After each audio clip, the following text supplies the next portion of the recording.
Let's do this. The Cult of Hockey podcast by the faithful and for the faithful. I'm David Staples of the Edmonton Journal, and I'm here today with sharp-eyed Bruce McCurdy. Welcome, Bruce.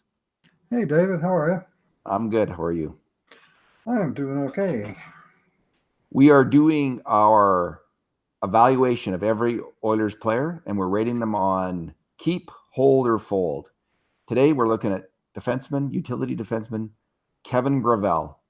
Bruce, let's talk about his good things. What's your good thing about this player? My good thing is that he's basically exactly what you want in a seventh defenseman. They signed him on July 1st to a one-year deal, $700,000, so basically very close to the league minimum. In that, they got a guy that they could leave in the press box for lengthy periods of time without hampering his development. And at the same time that they could call down to play when needed, and he could deliver a solid, reliable, if limited, game. Okay. My good thing about Kevin Gravel is he was a pretty, like for a bottom pairing defenseman, he wasn't a bad defensive defenseman. In his own zone, wasn't getting walked constantly, wasn't turning over the puck. He wasn't Brandon Manning. He wasn't Alex Petrovic. Like some of the guys the Oilers had on third pairing, you couldn't count on. But you could with Kevin Gravel. He was okay. He generally, he could get beat because he doesn't have great physical tools. But he was fairly reliable in his own end, a sound kind of positional defender in his own way, big guy, not tough in any way. But he'd get in your way, he'd block your way to the net.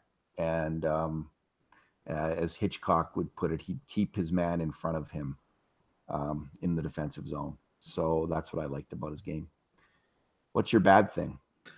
Well, the bad thing is that his value contract, such as it is, has expired.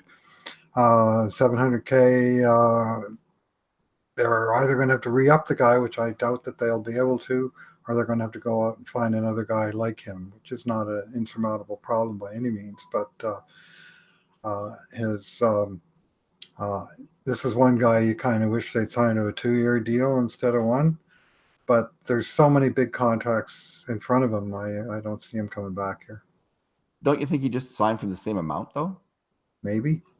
Yeah, like, I mean, so this is going to be, we'll get to this question in a second here. We sure will. All right. My bad thing is like on a team of really weak passers of the puck from the blue line, Gravel was among the worst. I mean, Brandon Manning was probably the worst. Petrovic was really bad. Jason Garrison wasn't up to much. And then the top guys weren't much better than that. But Gravel's was at the low end of that. He doesn't have good on ice vision, doesn't have any kind of shot. He's not a slick passer. He's not any kind of decent passer. He gets hemmed in his own end because of this, and that this is a real problem in the Oilers generally, and he was a major part of the problem. And if you're going to have, I think, a utility defenseman, I think that you want to err on the side of one who can move the puck this year. That's going to be my vote. Instead of Kevin Gravel. You'd rather have Johan Ovitu? Exactly. Yeah. Or even Weidman. Like Mhm. OV2 Weidman, like that would have been the better pick. Weidman got off on a bad foot because he made some mistakes early on, but I think he would have been a better pick going forward, honestly, than keeping around Gravel or Petrovic or Manning, like these big clunkers. Okay, your number. My number is 23, and that's the consecutive number of games that Gravel sat out down the stretch of the season. When Andrei Sekera got back in game 59, Gravel joined Alex Petrovic in the press box, and there he remained until finally in game 82 he got in when Milan Lucic couldn't go, and they went with 7 defensemen for the one last game. And to his credit, he came out of that after that long rusty delay and played a half decent game. And I think that's the kind of thing you can count on this player. But I do think that lack of opportunity down the stretch will have him looking at some other organization for a chance next year. My number is 19.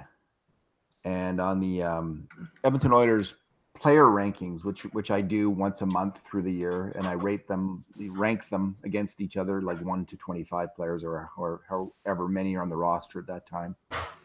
Gravel finished 19th.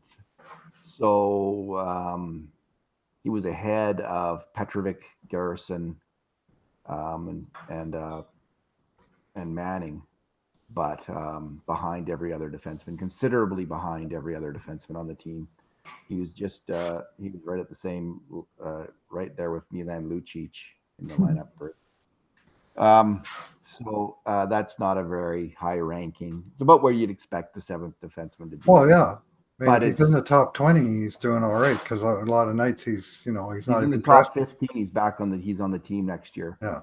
If he's even maybe a few points higher, he's on the top. He's back with the team. So in terms of keep, hold, or fold, where are you? I'm in the hold camp in that I think you have to sign either this player or another roughly similar player, although I kind of do share your feelings that a more mobile depth defenseman might be in order. I guess it depends on how else they plan to populate their defense crew. Having another slow, non-puck moving defenseman on this team that had trouble moving the puck wasn't exactly complimentary.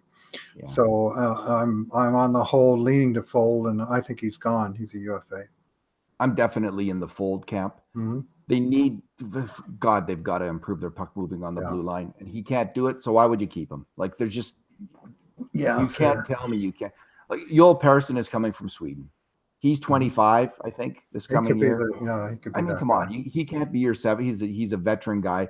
Like, maybe you're going to have him in the AHL for a month, but Ethan Bear then can be your seventh defenseman. Plus, you have Caleb Jones, William Lagesson, and Ethan Bear.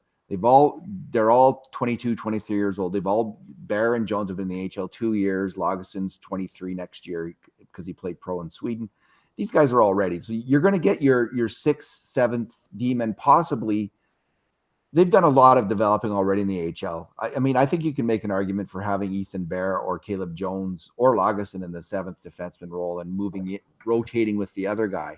Have one as your sixth and one as a seven and see who does better to start the year if Persson needs a couple months in the AHL. So there's just all of these options within the team already that are better than Kevin Gravel. All those guys move the puck better than Kevin Gravel does. They're all better options. So to me, this is a definite fold. Yeah. Okay. You win. Fold. You got to know when to fold them. That was a very soft hold. They have to replace him, but yeah, I think you're right. They've probably got the replacement already in hand. Alrighty, Bruce. Thanks for talking today. All right. Thanks for listening, everyone. And in the meantime and in between times, this has been another edition of the Cult of Hockey podcast.